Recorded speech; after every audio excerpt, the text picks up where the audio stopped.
we catch up with good old Mr. Know-It-All himself, making his rounds, fully ripped on caffeine. All right, so let's go and look at some beautiful vessels underway. Here we go, my friend. I'm gonna check out Stu's special first, because just see what's going on inside there. I'm gonna check it out real quick, and after that, we're gonna go to that misery boat area. So here we are, this is a 72-foot Mystic. This boat came with its own 45-foot trailer of materials that we have to put back in it.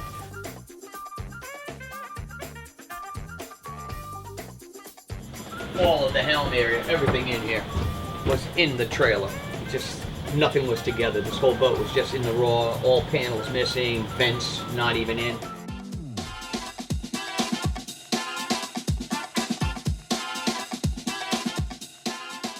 The boat was stripped out on the inside. A lot of work was unfinished. Nothing was in here. We've built all this in the front.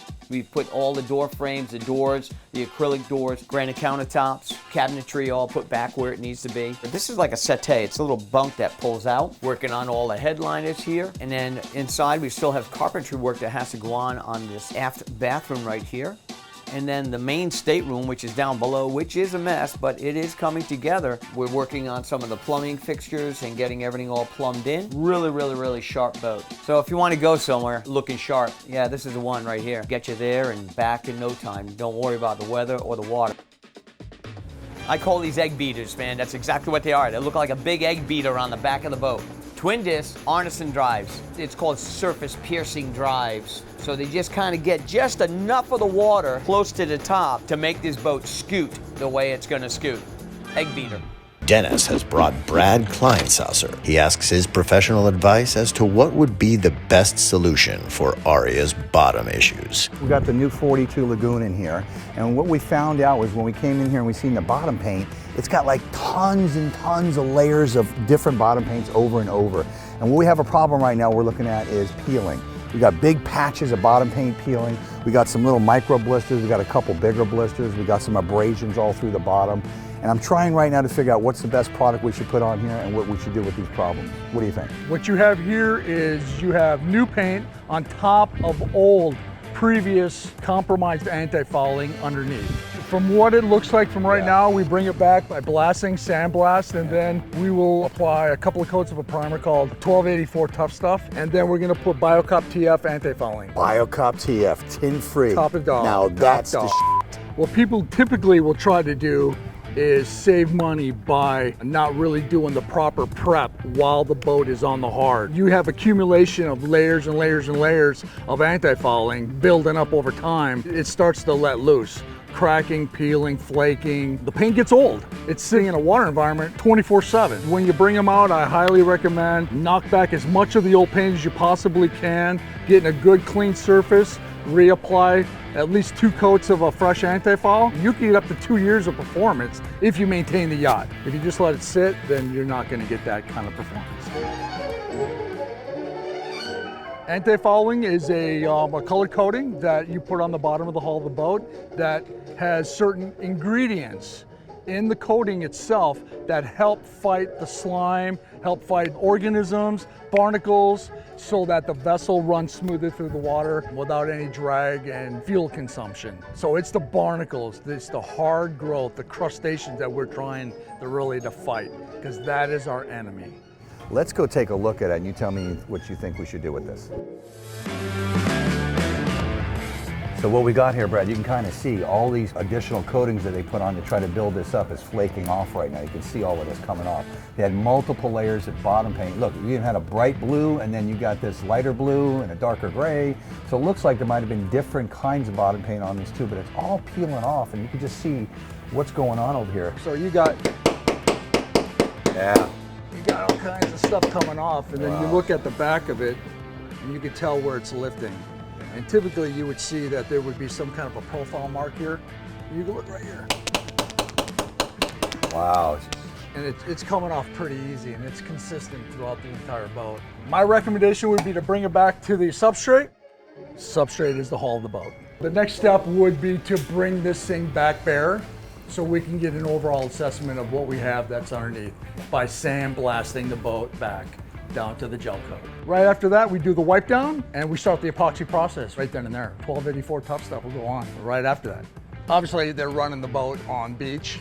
Yeah. Clearly, starboard and port are both the same, very consistent. You're bringing it down to bare glass. I'm gonna put what's called a shoe.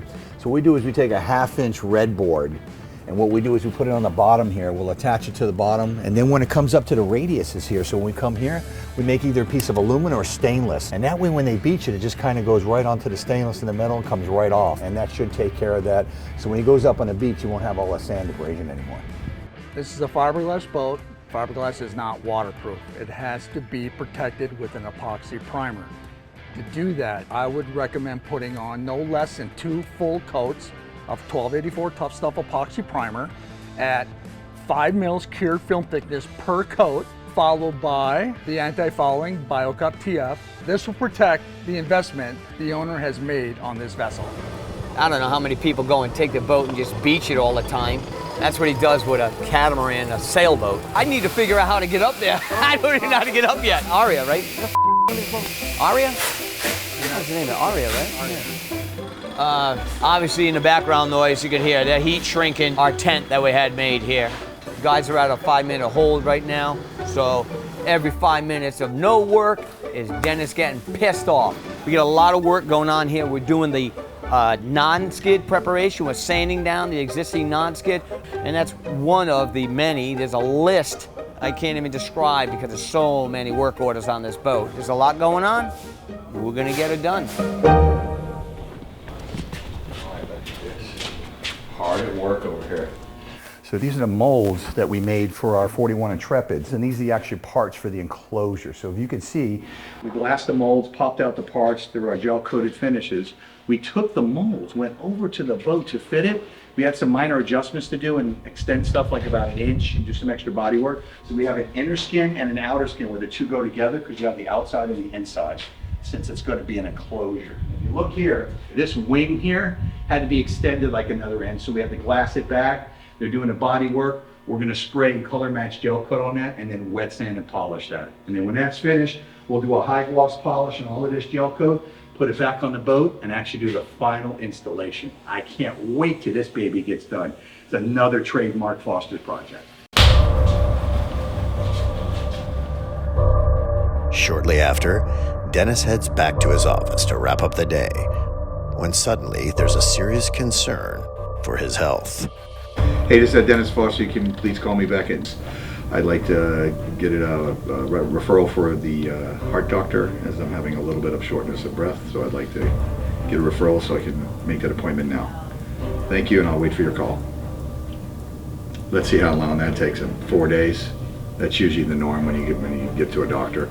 4 days before they call you back. Oh, we're just getting back to you now and just got your message off the machine. Are you okay? No, I'm dead by now, brother. He has a lot of worries, and I think his worries are starting to show in his actual health. Now in his older age, it's starting to come up. When you put your body to that much abuse, eventually it just says that's enough. Well, I've just been climbing up to boats and I'm like, just shortless of breath, and I'm trying to talk about the projects and stuff, and I could barely get a couple sentences out without having to breathe again. I don't know what his blood pressure might be, but it seems pretty high to me just by his actions. All the color left my face, something like that. You can still see it right there.